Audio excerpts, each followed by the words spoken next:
Tunarungu adalah kondisi seseorang mengalami kesulitan dalam mendengar yang dapat disebabkan oleh berbagai faktor seperti genetik, infeksi, atau cedera. Kondisi ini dapat bervariasi dari ringan hingga berat. Hal ini mempengaruhi kemampuan mereka untuk berinteraksi secara verbal dengan orang lain. Anak-anak tunarungu sering menghadapi tantangan yang signifikan dalam mengakses informasi, terutama yang disampaikan melalui suara atau percakapan verbal.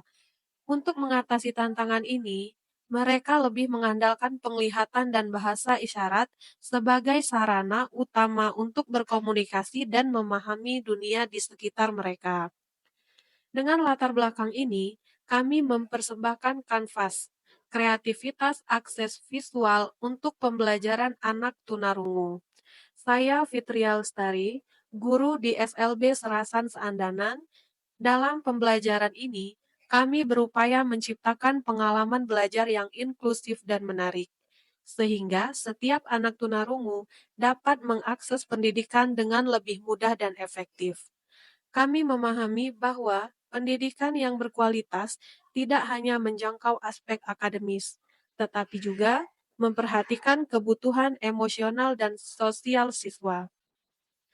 Proyek Canvas mengintegrasikan penggunaan platform desain grafis Canva dalam proses pembelajaran media visual seperti gambar, diagram, dan video, memungkinkan siswa untuk memahami materi dengan cara yang lebih intuitif. Ini sangat penting mengingat banyak anak tunarungu mengalami kesulitan dengan metode pengajaran konvensional yang bergantung pada instruksi verbal. Dengan pendekatan berbasis visual, kami berharap dapat menciptakan lingkungan belajar yang lebih inklusif dan mendukung. Pelaksanaan Canvas melibatkan beberapa langkah penting. Pertama, kami melakukan identifikasi kebutuhan siswa untuk memastikan bahwa konten pembelajaran dapat disesuaikan dengan kemampuan masing-masing siswa. Konten yang dirancang meliputi berbagai elemen visual yang relevan dan menarik, sehingga memudahkan pemahaman. Kami menyadari bahwa setiap siswa memiliki cara unik dalam memahami informasi, dan hal ini menjadi fokus utama dalam pengembangan konten. Selanjutnya, kami menerapkan pembelajaran diferensiasi dalam proses. Metode pengajaran diadaptasi sesuai dengan gaya belajar individu. Beberapa siswa mungkin lebih memahami materi melalui video yang dinamis, sementara yang lain mungkin lebih suka infografis sederhana atau aktivitas interaktif yang melibatkan keterlibatan fisik. Dengan cara ini, kami memastikan bahwa setiap siswa merasa terlibat dan termotivasi, serta mendapat dukungan yang sesuai dengan kebutuhan mereka. Setelah proses pembelajaran, kami berfokus pada produk yang dihasilkan oleh siswa. Kami memberikan kesempatan kepada siswa untuk menciptakan karya mereka sendiri menggunakan media visual.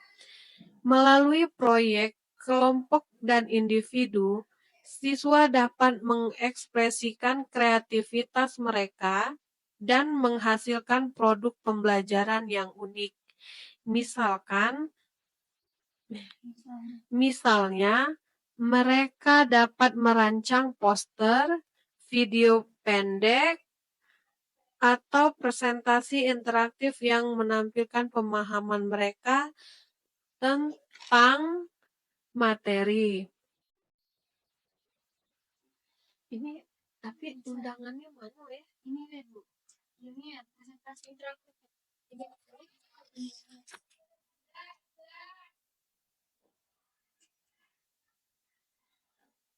Undangan digital. Digital ya.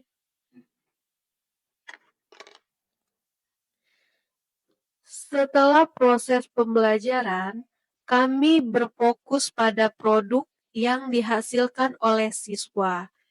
Kami memberikan kesempatan kepada siswa untuk menciptakan karya mereka sendiri menggunakan media visual. Melalui proyek kelompok dan individu, siswa dapat mengekspresikan kreativitas mereka dan menghasilkan produk pembelajaran yang unik. Misalnya, mereka dapat merancang poster, video pendek, atau undangan digital yang menampilkan pemahaman mereka tentang materi. Pendekatan ini tidak hanya memperkuat pemahaman materi, tetapi juga membangun keterampilan kolaboratif dan kepercayaan diri. Dalam sesi pembelajaran, guru memberikan pengantar yang jelas. Dalam setiap sesi pembelajaran, guru memberikan pengantar yang jelas, menggunakan bahasa isyarat dan teks yang mudah dipahami. Dengan menggabungkan presentasi visual dari Canva yang interaksi langsung. Dengan menggabungkan presentasi visual dari Canva dengan interaksi langsung, siswa didorong untuk berpartisipasi aktif dalam diskusi. Mereka dapat bertanya, memberikan pendapat, dan menjelaskan pemahaman mereka.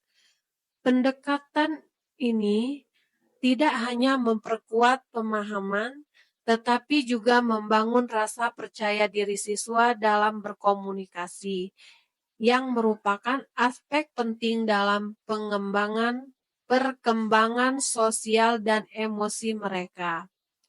Kami juga menyelenggarakan kegiatan praktik yang memungkinkan siswa menerapkan apa yang telah mereka pelajari. Dengan menggunakan media visual dan berkolaborasi dalam proyek kelompok, siswa tidak hanya meningkatkan pemahaman mereka, tetapi juga mengembangkan keterampilan sosial dan kerjasama. Melalui aktivitas ini, siswa belajar untuk saling menghargai ide dan pendapat satu sama lain, serta membangun rasa kebersamaan. Dari pengalaman yang kami jalani, dampak penerapan metode ini sangat signifikan. Pertama, kami melihat peningkatan pemahaman materi yang jelas. Dengan elemen visual yang menarik, siswa dapat menangkap informasi dengan lebih baik. Kedua, pembelajaran interaktif dan diferensiasi membuat siswa lebih terlibat dan termotivasi untuk belajar. Ketiga, siswa dapat mengekspresikan kreativitas mereka melalui desain grafis, yang pada gilirannya membangun rasa percaya diri dan keterampilan baru. Melalui Canva, kami berkomitmen untuk Melalui Canvas, kami berkomitmen untuk menciptakan lingkungan belajar yang inklusif dan efektif. Kami percaya bahwa setiap anak berhak mendapatkan kesempatan untuk belajar dan berkembang. Dengan dukungan yang kuat dari guru, pelatihan yang tepat, dan keterlibatan orang tua, kami berharap dapat memberikan pendidikan yang berkualitas bagi setiap anak tunarungu. Kami mengajak orang tua untuk aktif terlibat dalam proses pembelajaran. Karena kolaborasi antara rumah dan sekolah sangat penting dalam mendukung perkembangan siswa. Kami percaya dengan upaya bersama, kita dapat menciptakan dunia pendidikan yang lebih baik dan lebih adil bagi semua anak, khususnya anak-anak tunarungu. Mari kita ciptakan masa depan yang cerah untuk mereka.